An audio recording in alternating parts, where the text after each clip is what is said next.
morning. I call this session of the Public Service Commission to order. Madam Secretary, are there any changes to the final agenda? There are no changes to the final agenda. Thank you. Before moving to the agenda, I'd like to conduct a roll call of commissioners. When I call your name, please confirm that you are present. Commissioner James Alisi. Present. Commissioner David Valesky. Here. Commissioner John Majori. Here. Commissioner Uchenna Bright. Present. Commissioner Denise Sheehan. Here. Commissioner Radina Valova. Present. Thank you. Before we turn to the regular agenda, do any commissioners wish to recuse from voting on item 201? Commissioner Alisi. No, I do not. Commissioner Valesky. No. Commissioner Majori. No. Commissioner Bright. No. Commissioner Sheehan. No. Commissioner Valova. No. Thank you. We'll begin with our regular agenda. Our first item for discussion today, item 201, case 24-E-0060 and 24-G-0061, as it relates to Orange and Rockland electric and gas rates. It'll be presented today by Nicholas Planty, Erica Bergen, and Dakin Leakakes. Tim Canty, Jeff Hogan, Mike Reeder are all available for questions. Please begin.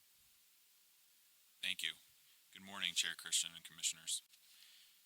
I was assigned to preside over these proceedings with Administrative Law Judge Erica Bergen and Chief Administrative Law Judge Dakin Leakakes, who are here with me this morning.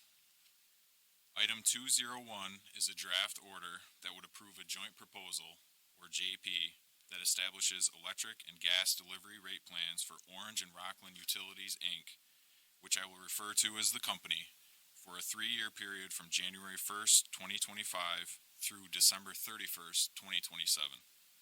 The JP is signed by the company, trial staff of the Department of Public Service, which I will refer to as staff, and the Utility Intervention Unit of the New York State Department of State, or UIU. The Public Utility Law Project, or PULP, and the Village of Curious Joel oppose the JP, while the New York Geothermal Energy Organization takes a neutral position. Municipal interveners, a collection of municipalities in the company's service territory, also participated in these matters and have taken no position on the joint proposal.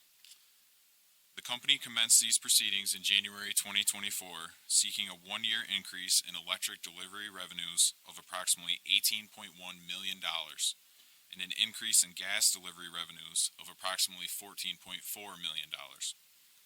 In April 2024, the company filed an update that adjusted those numbers and provided numbers for an additional 2 years. After filing testimony in spring of 2024, the parties negotiated their settlement positions over the summer of 2024. Staff, UIU, and the company signed the joint proposal in the fall of 2024, and it was filed in November 2024. An evidentiary hearing on the joint proposal was conducted by the judges on November 21st, 2024, to admit nearly 300 exhibits into evidence and to allow cross-examination of a joint panel consisting of witnesses from staff and the company. Various briefs were filed before and after the hearing. Per its April 2024 update, the company's litigated position for electric delivery revenue was for increases of $10.1 million for rate year 1, $34.7 million for rate year 2, and $55 million for rate year 3. Significantly, the joint proposal provides a $13 million decrease in rate year 1, which is $23.1 million less than what the company sought. The JP provides a $24.7 million increase in rate year 2, which is $10 million less than what the company sought, and a $44 million increase in rate year 3, which is $11 million less than what the company sought.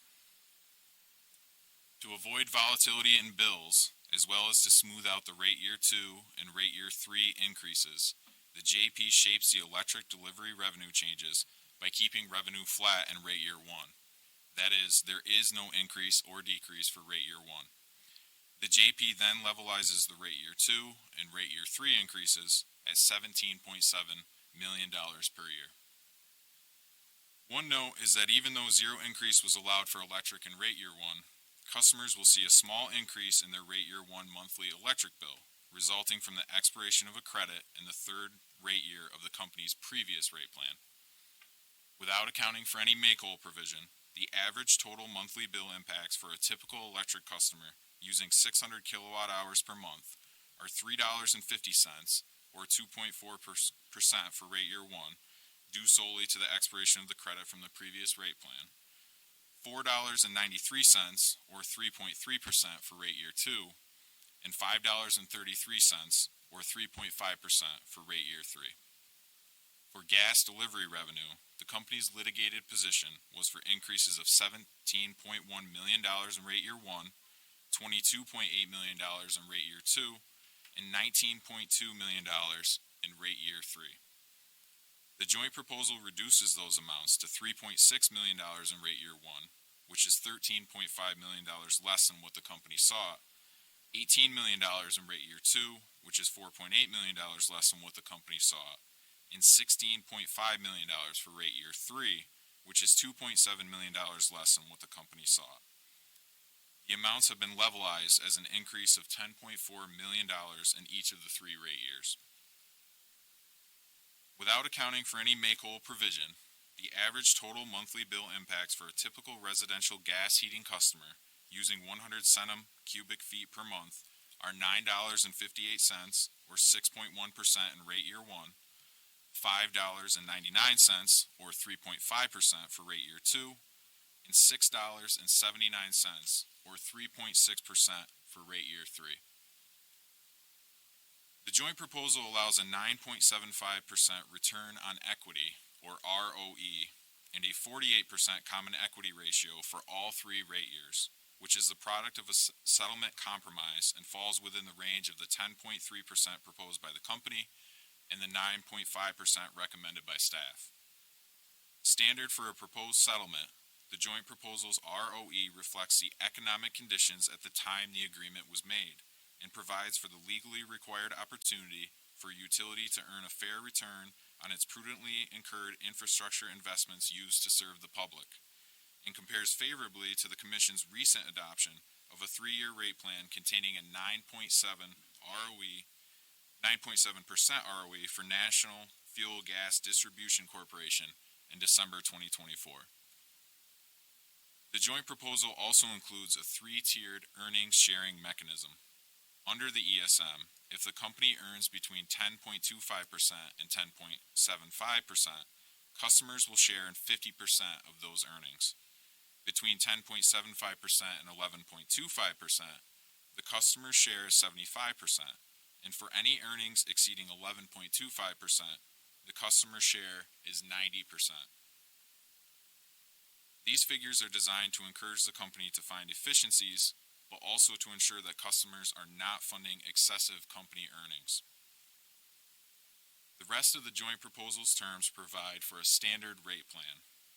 The electric spending increases that are included are to replace aging infrastructure in the company's service territory.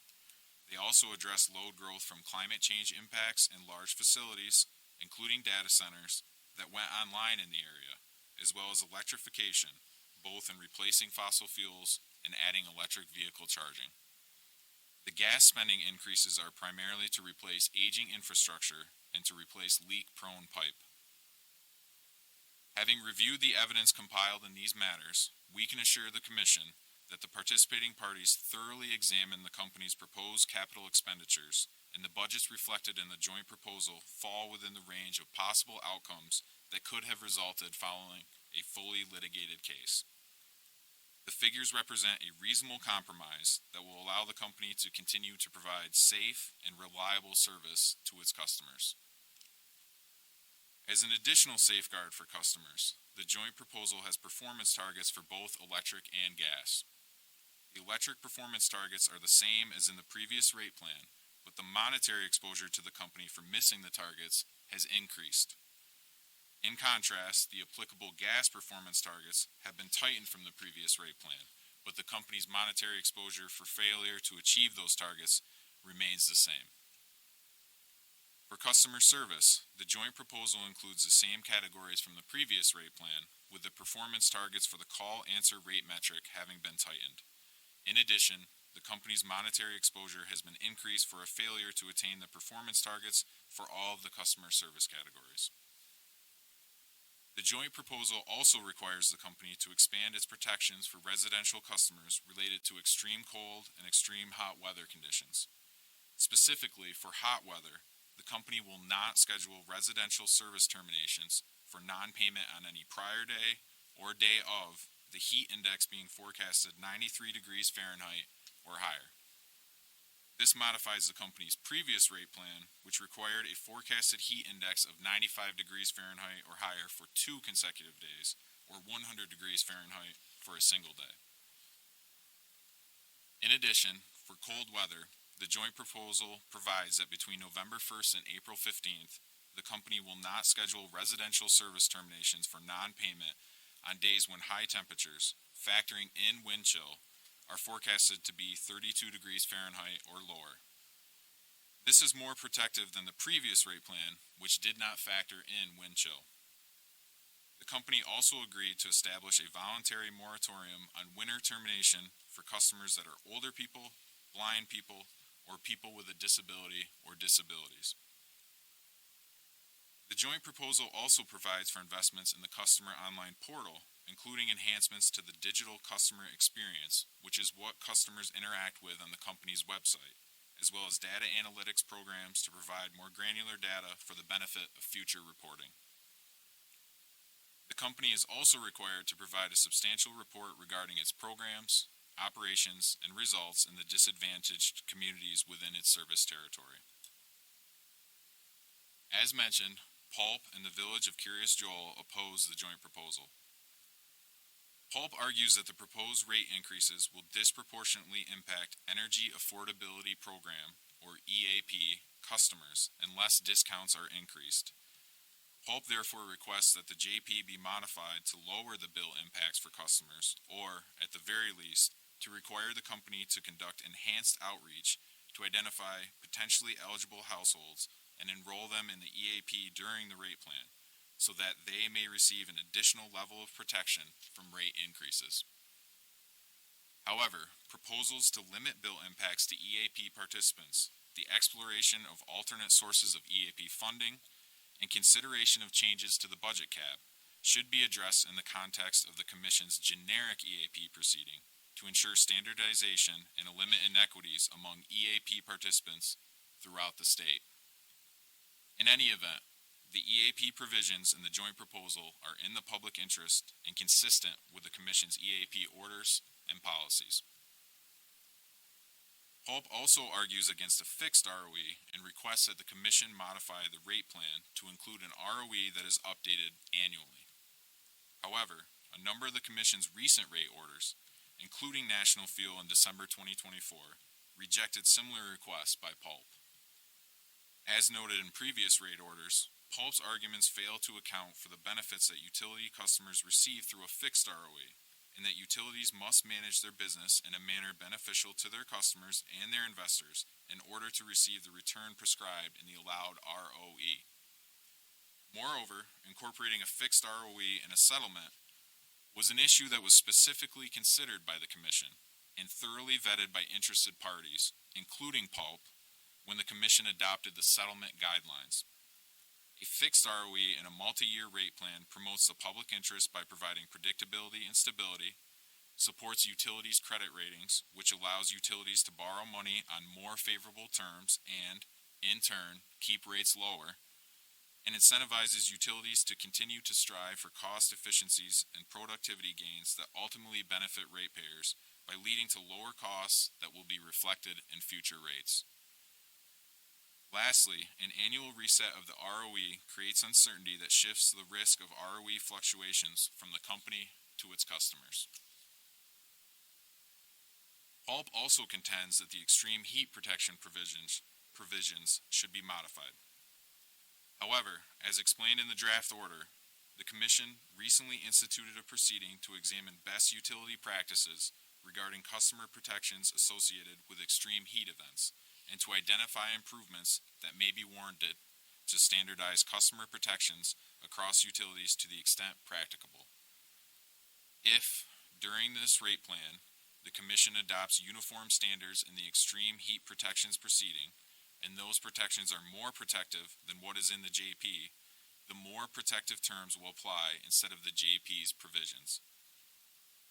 As it stands, the joint proposal includes enhanced heat protection provisions compared to the previous rate plan and advances the Commission's policy goals and those of the state in protecting New York residents from the impacts of extreme heat conditions. It should be noted that although Pulp compares the company's protections to Con Edison's protections, Con Edison's service territory is a densely urban area where heat island effects are expected, whereas the company's service territory is far less densely populated. Pulp also contends that the extreme cold protection provisions are insufficient because the previous rate plan provided extreme cold protections on days during which the actual temperature was predicted to fall below freezing at any point in the day, not just the high temperature. This is not accurate, as the company's past practice was to look at the forecasted high temperature, which was recognized by Pulp's own witness. The language in the joint proposal is consistent with the company's past practice and, contrary to Pulp's view, represents an expansion of protections, given that wind chill is now factored in. The Village of Curious Joel opposes the joint proposal, contending that it does not adequately address the company's ongoing failure to timely provide service to new applicants. The village, though, did not provide sufficient evidence to establish that there are unreasonable delays in the company's provision of new service connections, either in the service territory generally or specifically in the village. Similarly, the village's contention that the company is violating existing laws is unsupported by record evidence. As the village acknowledges, the JP contains many provisions designed to improve customer service and to improve the processing of new connection requests. To the extent that the village has concerns with the new service application process, the village should avail itself of the existing remedy for all customers, which is the department's complaint process. Indeed, the village acknowledged that developers are aware that they can contact the department for assistance, but have not done so. In establishing electric and gas rate plans, the Commission must find that the proposed rates assure the continuation of safe and adequate service at just and reasonable rates and produce a result that is in the public interest. A negotiated joint proposal must meet the public interest standard after the Commission's consideration of the following factors: whether the joint proposal balances the protection of consumers with fairness to investors and the long-term viability of the utility, whether it is consistent with the environmental, social, and economic policies of the Commission and the state, whether it falls within the range of reasonable, likely outcomes that would have resulted in a fully litigated proceeding, and whether the record provides a rational basis for the Commission's adoption of it. These factors and considerations in the context of a negotiated settlement are themselves elements of the public interest standard. Based on a thorough evaluation of the record and this presentation of our findings, we believe that the joint proposal satisfies these criteria. That concludes our presentation, and we are available for any questions you may have. Thank you, Nicholas. And I believe this is your first time presenting before the Commission. I'd say it was a good run, so good job on that. Thank you. And also want to thank the administrative law judges, Judge Bergen and Judge Lee Cakes, for your work in bringing this to us today. There's no such thing as an easy rate case, so I know this was a challenge. And I think the challenge is amplified by the fact that each rate case is unique in its own way. As Nicholas has pointed out, the variety of variables and comparisons between other utilities. When we evaluate, we have to compare a variety of factors, both regionally, from economic, weather, and other conditions in making these decisions. And that creates its own set of challenges in coming to the decisions and the outcomes at each rate case. We look at past actions, we look at past outcomes, how they've impacted us, as well as the need and cost for future potential actions. And when we look at all the things that go into a rate case, we want to make sure they're in alignment with the various regulatory mandates and state policies, and also ensure that utility actions support rather than work in opposition to our collective goals. This is a really important consideration in our stewardship of ratepayer funds, and we want to make sure we ensure that all investments made are aligned with the public good. It's clear to me from what you've discussed today and shared that the good work going into the reviewing and coming to this joint proposal, you've done just that. Maintaining the balance between interests is always a challenge, but I think you've done an amazing job of getting us to this point. Securing no increase in its first year is a significant accomplishment, and I want to thank you and staff for getting to that point. So with that said, thank you for your hard work, and looking forward to seeing you again in the future on additional rate cases. And with that, Commissioner Alisi. Thank you, Chair. I think the staff has done an excellent job in bringing this issue to a reasonable conclusion.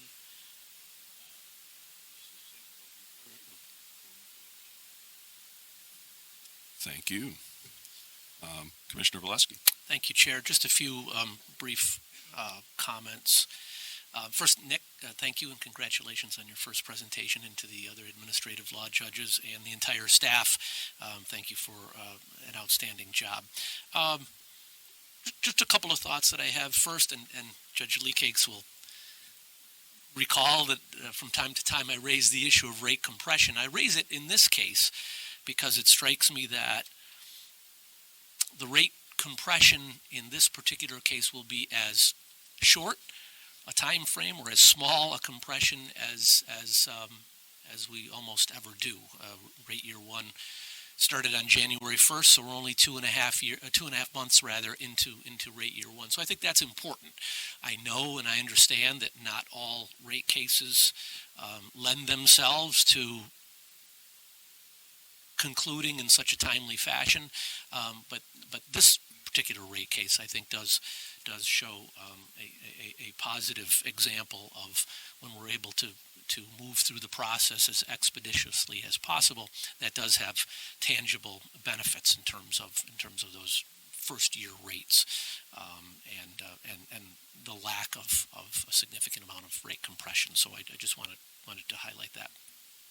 The other point I just want to make in regard to both of the formal oppositions filed by the two organizations. First, to Pulp.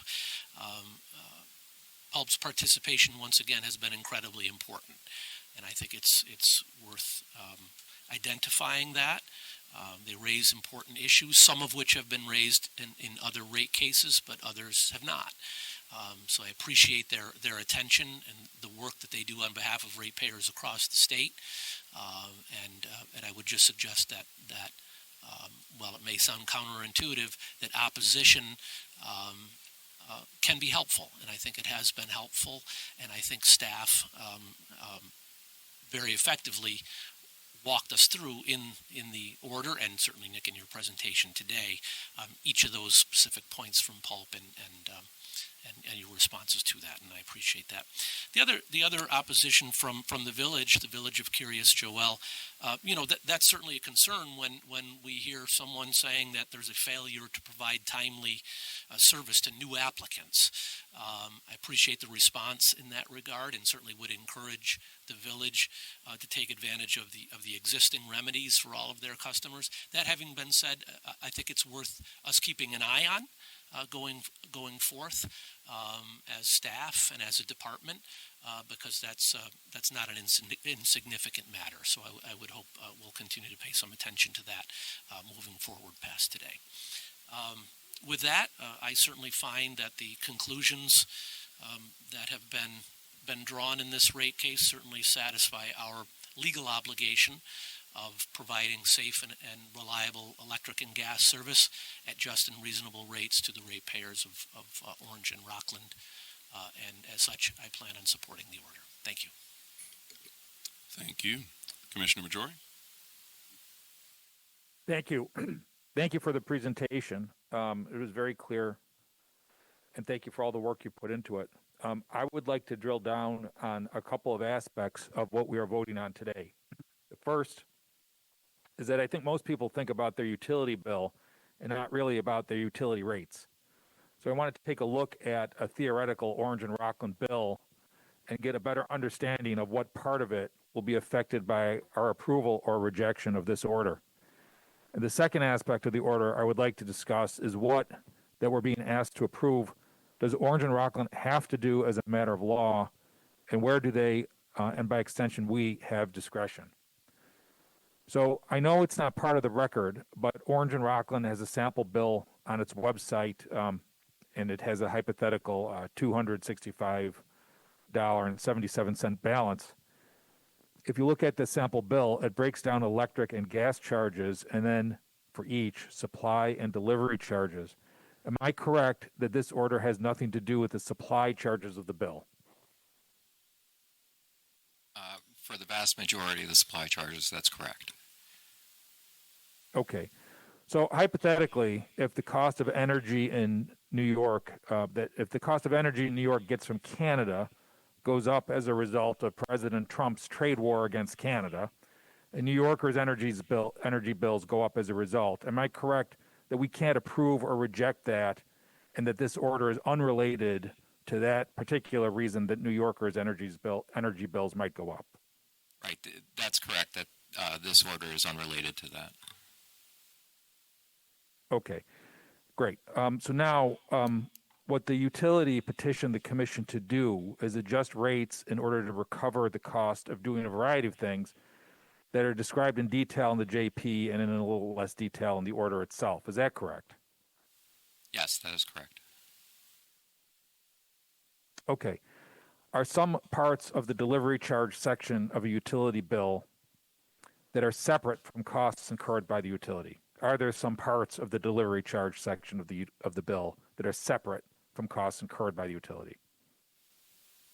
There are some parts of the delivery bill that are separate from costs that are explored through the rate case process, that are imposed by other entities or that are outside services.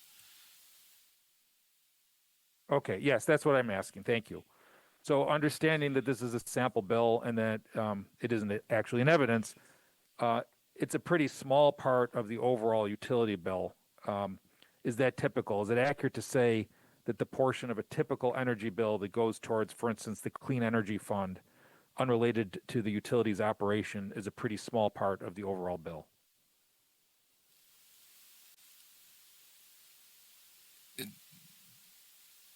Yes, more or less, depending on your definition of small.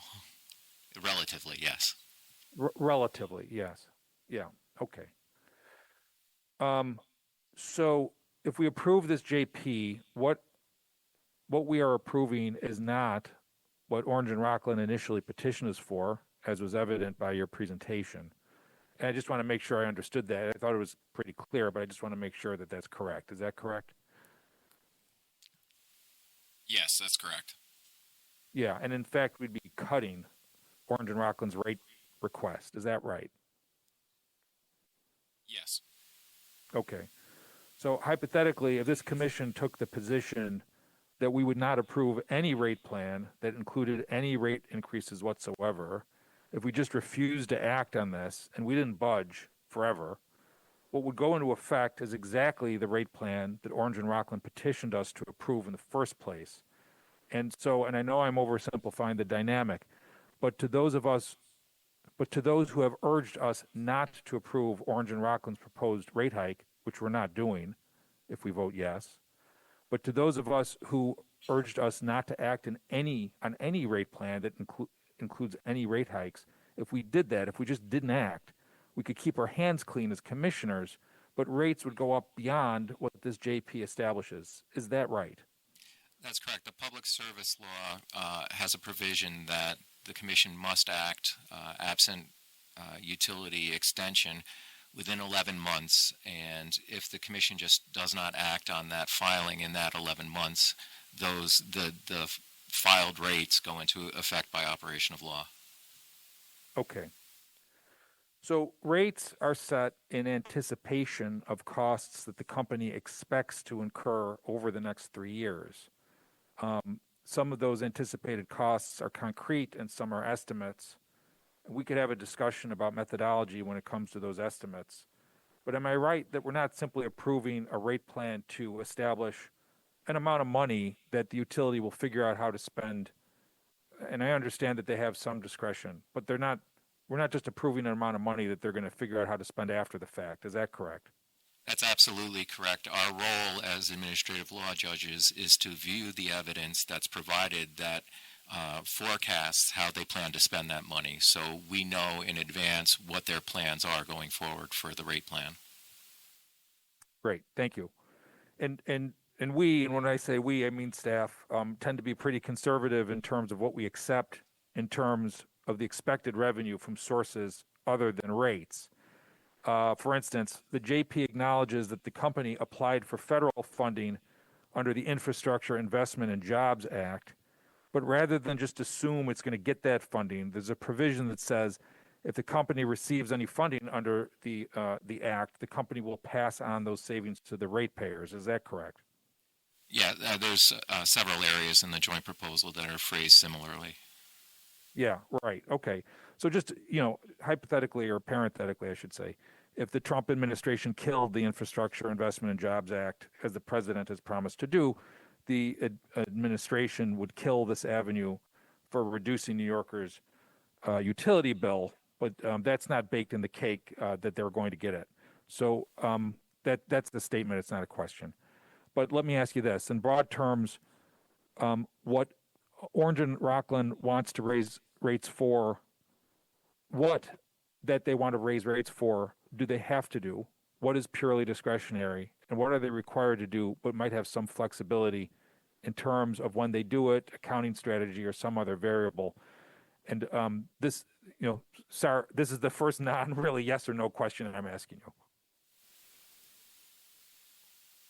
What do they have to do? What do they have some discretion over? Yeah. Well, from our perspective, by entering into the joint proposal, they're required to spend the rate plan or the amounts provided in the rate plan to support the programs that they've put forward in evidence in the case. But I'll defer to accounting and finance to get some specific category areas, which I think it might be what you're looking for.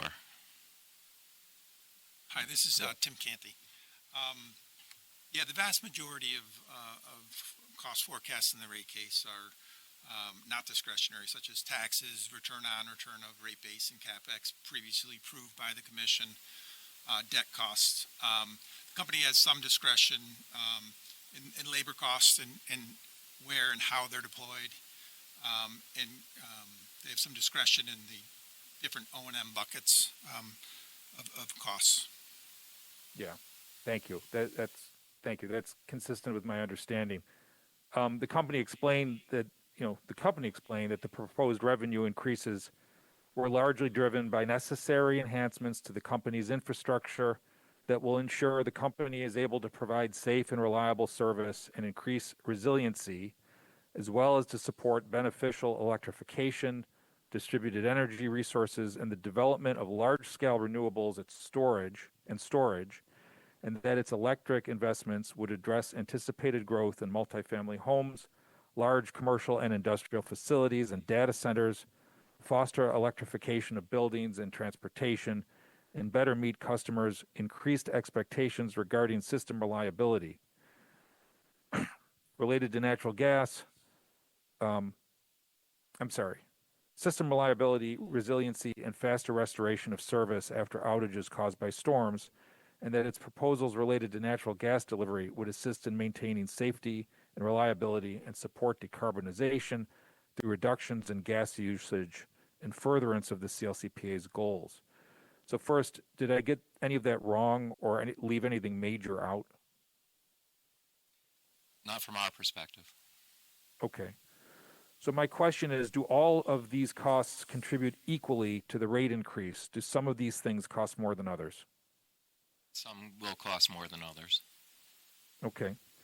We received public comment that expressed a belief that ratepayers, who are also taxpayers, are being squeezed on all sides, which I sympathize with, being both a ratepayer and a taxpayer myself. But this is being driven by policy decisions at the state level regarding environmental and energy issues. Would you say that most of the increase is driven by policy decisions along the lines as expressed in those concerns?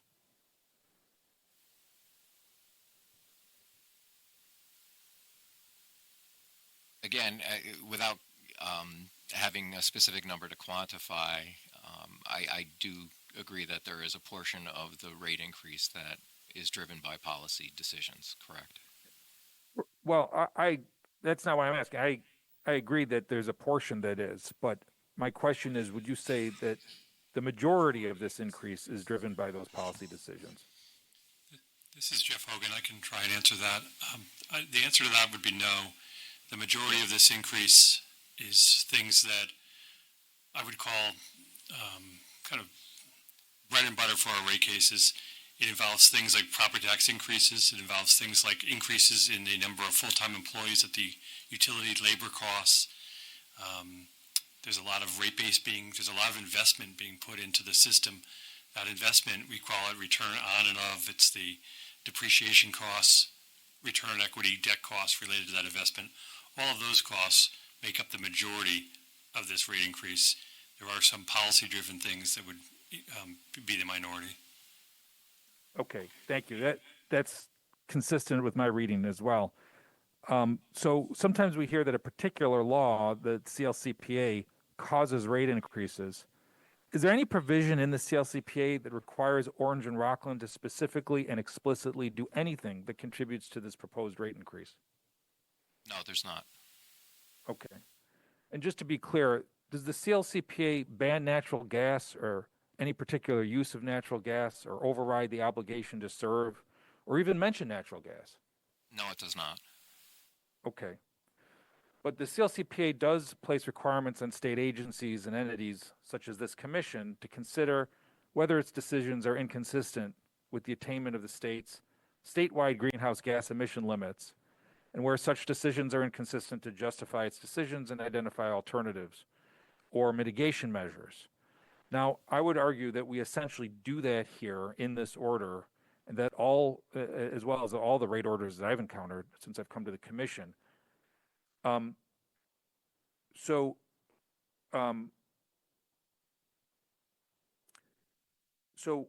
language that we use says that the JP aligns with or is consistent with the CLCPA.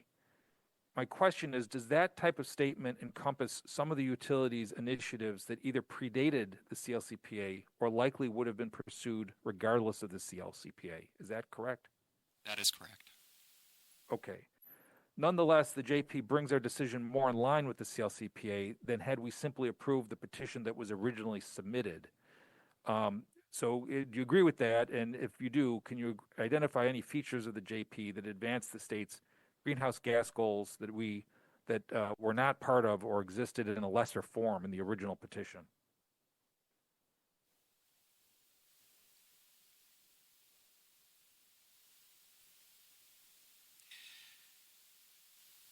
So the programs that were proposed by the company to further CLCPA goals more or less line up with what is adopted in the JP, but they've all been shaped by, first, the testimony of staff that is responsible for managing clean energy, things like that, CLCPA-related items, and also by the negotiations that took place that involve all of the parties, some with environmental interests. So yes, in many ways, the joint proposal, the rate plan that evolved from that and that we're adopting today addresses CLCPA provisions in a more specific and focused way than the original filing does. Okay, thank you. So thank you very much for those answers. So I'm going to vote yes on this item. We are not approving Orange and Rockland's petition for a rate increase, but nonetheless, Orange and Rockland must incur a variety of costs that allow them or us little flexibility in terms of increasing revenues to meet those costs. These increased costs are being exacerbated by federal policy, or will be exacerbated by federal policy. The conversion to clean energy is in the mix, but not the primary cost driver. The CLCPA is not directly a cost driver at all, but nonetheless, this order meets its obligations under the CLCPA. So for all of these reasons, and I never like voting yes on a rate case that raises rates, but I see no reason to vote no. I don't see a no vote to be in the public interest. So thank you for indulging me with all those questions. Thank you. Commissioner Bright. Thank you, Chairman. And I want to thank the ALJs, of course, Judge Planty, Judge Birkin, and Judge Lee Cakes, and all those who engaged in this rate case. So I see this joint proposal as threading a delicate needle. We know we have to manage our infrastructure while also doing more to fortify it because we're being battered by climate change. Reports are saying New York as well on its way to growing back to where we were at our pre-pandemic levels as far as population. So in addition to shoring up our infrastructure from regular use and the ever-intensifying impacts of climate change, energy use in New York is going to continue to increase as more people move here and more businesses look to do business here, including energy-intensive businesses like data centers and major manufacturing. So this JP helps us to maintain safety and reliability while also managing costs. Switching over to the gas side, I do have some concerns with replacing rather than repairing leak-prone pipe, since that is one of the main costs to customers. But overall, I hope and expect that we might be able to address some of those concerns in a generic proceeding. So I thank everybody for the good work, and I will be supporting this item as well. Thank you. Thank you. Commissioner Sheehan. Thank you. First, thanks, Judge Planty, officially calling you Judge. So thank you for your presentation. It was very clear and straightforward, and it was a great summary. Also, thanks to Judge Bergen and Judge Lee Cakes. I know you guys went to all the public statement hearings and all the staff who put the time and effort into the case. So I appreciate everyone's efforts of the staff and the parties involved. In my estimation, I believe that the staff has worked well to do an excellent job in balancing all of the interests that were present for this case, and has done an excellent job in terms of limiting the rate impacts associated with this case, and really working hard to dig into what the company requested and instead come up with, I think, a better compromise. I did spend a considerable amount of time reviewing the comments and statements from Pulp and from the Village of Curious Joel. I do, there are people here today, and energy affordability is a big theme for us. So if we could, and I apologize I didn't give this heads up beforehand, but it would be helpful to just spend a little bit of time on what this case does do with respect to ONR's EAP program, the continuation of that program, what that affords, and, what their efforts are with respect to enrolling people in that program. I understand that there are things that Pulp did bring forward that staff has determined is really more appropriate for our generic EAP proceeding. So I think it would be helpful to just maybe spend a little bit of time just maybe identifying, high level what their program does incorporate, and those safeguards that are included in this case. We can do that.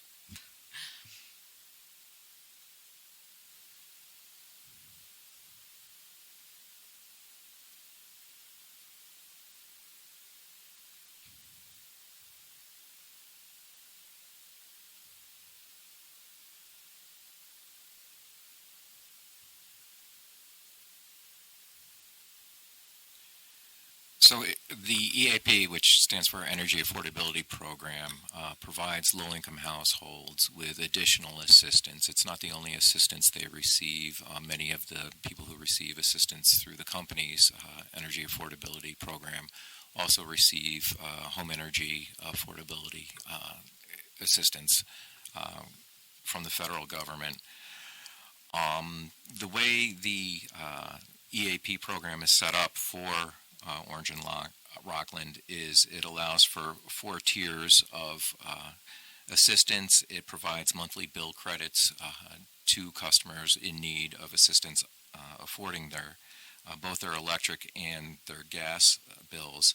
The different tiers provide an increasing level of assistance on each bill credit, depending on what tier, or the tiers are measured by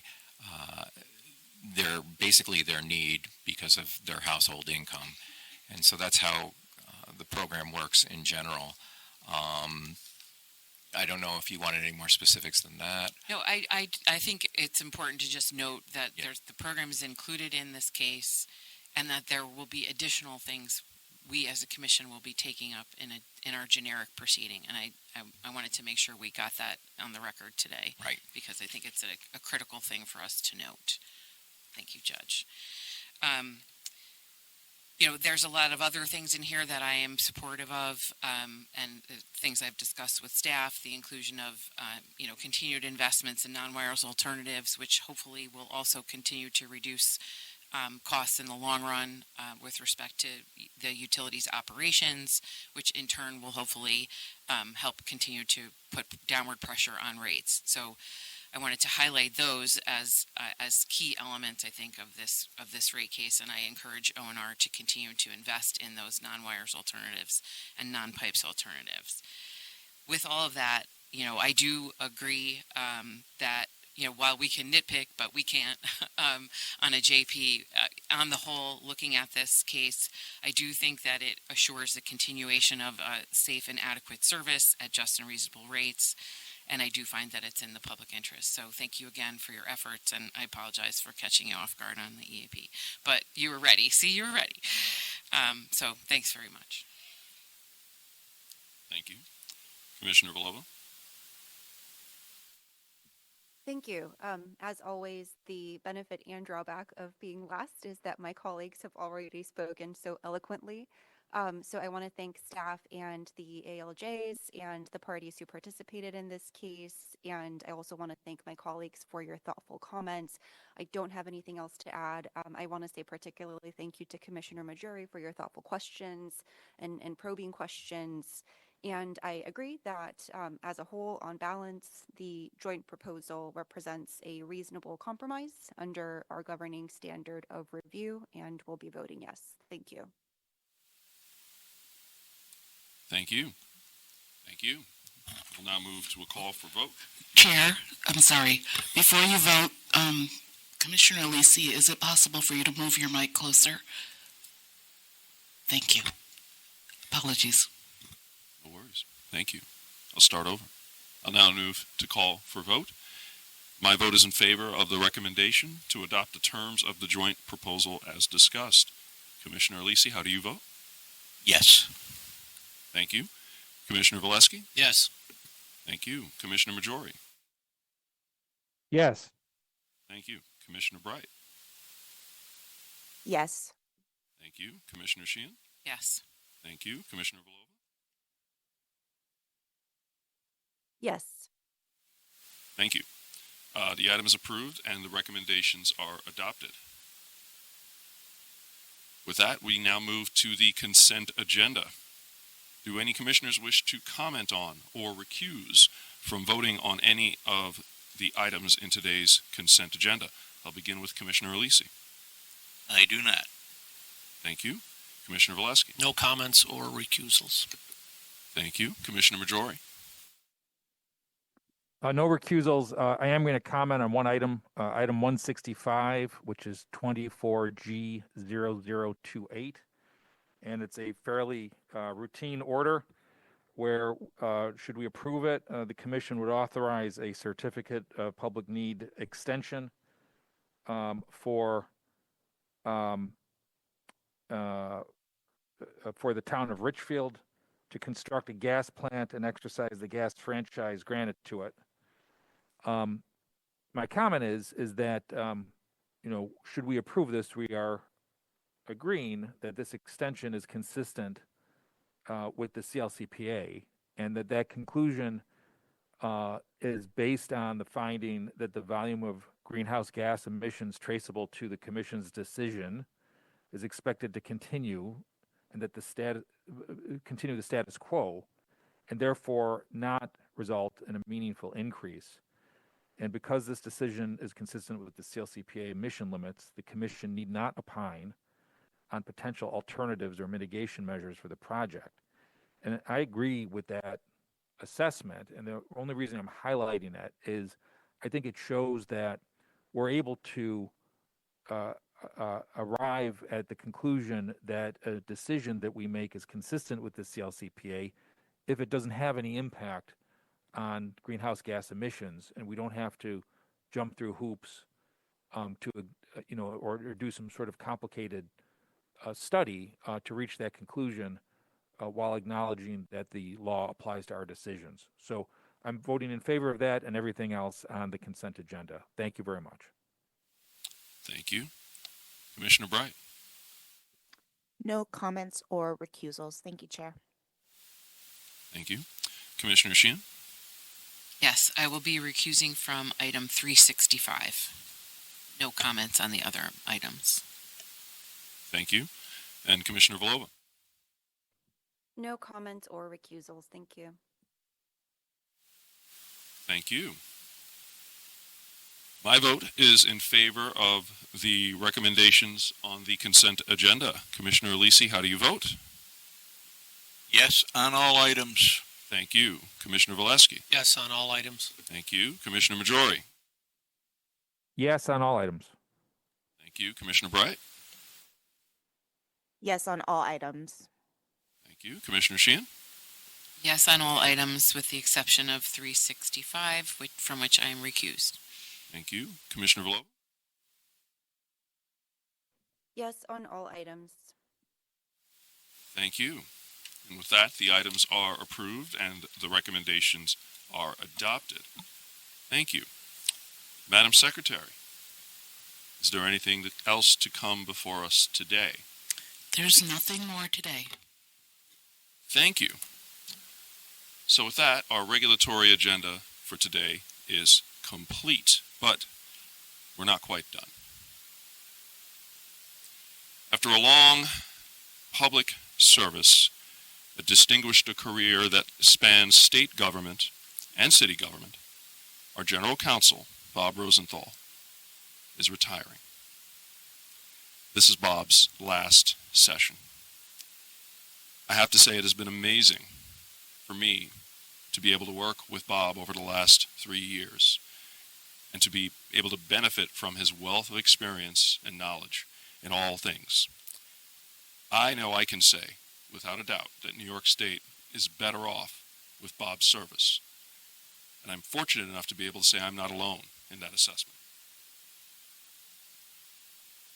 We have here a proclamation from the governor citing Bob's service, and we wish to give this to Bob today in honor of his numerous contributions both to the city of New York and the state of New York throughout his career. So Bob, I'm sorry to see you go, but I'm very happy you're going to begin the next chapter having accomplished so much, and I thank you for that. 3 cheers.